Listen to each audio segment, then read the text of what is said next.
চলতি বছরে new York সিটির ম্যানহাটন কুইন্স সহ 5টি বড়তে কমেছে রেস্তোরাঁ আর বারের সংখ্যা। সিটি হসপিটালিটি অ্যালায়েন্সের অক্টোবর সমীক্ষায় এমন তথ্য মিলেছে, যেখানে বলা হয়েছে এবছর সামারে সিটির রেস্তোরাঁ এবং বারগুলোতে বেচা বিক্রি উল্লেখযোগ্যভাবে কমেছে।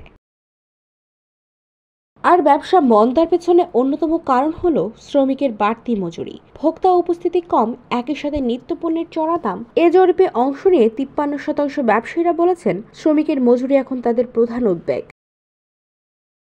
অনেক রেস্তোরাঁ তাদের আয়ের প্রায় 40% শুধু শ্রম খরচে ব্যয় করতে বাধ্য হচ্ছে, যা একটি অস্থিতিশীল ব্যবসায়িক মডেল তৈরি করেছে। মহামারীর পর থেকে শ্রম বাজার সংকীর্ণ হয়ে যাওয়ায় কর্মচারীদের জন্য বেতন বাড়াতে হয়েছে। এর ফলে ব্যবসার লাভের হার কমেছে, বিশেষ করে ছোট ও মাঝারি প্রতিষ্ঠানের জন্য।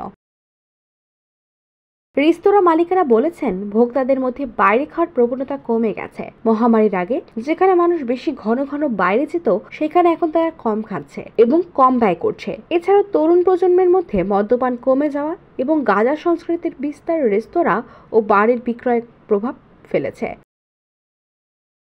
অন্যদিকে মুদ্রাস্ফীতির রেস্তোরাঁ শিল্পকে আরেকটি বড় চ্যালেঞ্জের মুখে ফেলেছে। খাদ্যপণ্যের মূল্য বৃদ্ধি, যেমন ডিমের দাম, রেস্তোরাঁগুলোকে তাদের মেনুর মূল্য বাড়াতে বাধ্য করেছে, যা অনেক গ্রাহককে অসন্তুষ্ট করেছে।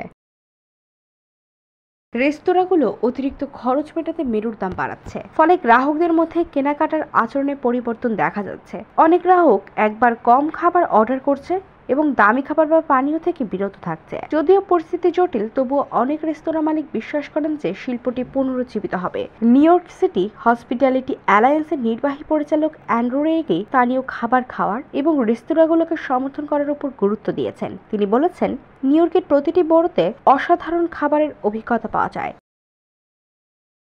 নিউ ইয়র্ক সিটির রেস্তোরাঁ ও বারগুলির বর্তমান অবস্থা বুঝতে এবং শিল্পটির পুনরুদ্ধারের জন্য স্থানীয়দের সচেতনতা ও অংশগ্রহণের গুরুত্ব এখানে তুলে ধরা হয়েছে। IBTV, USA, new York.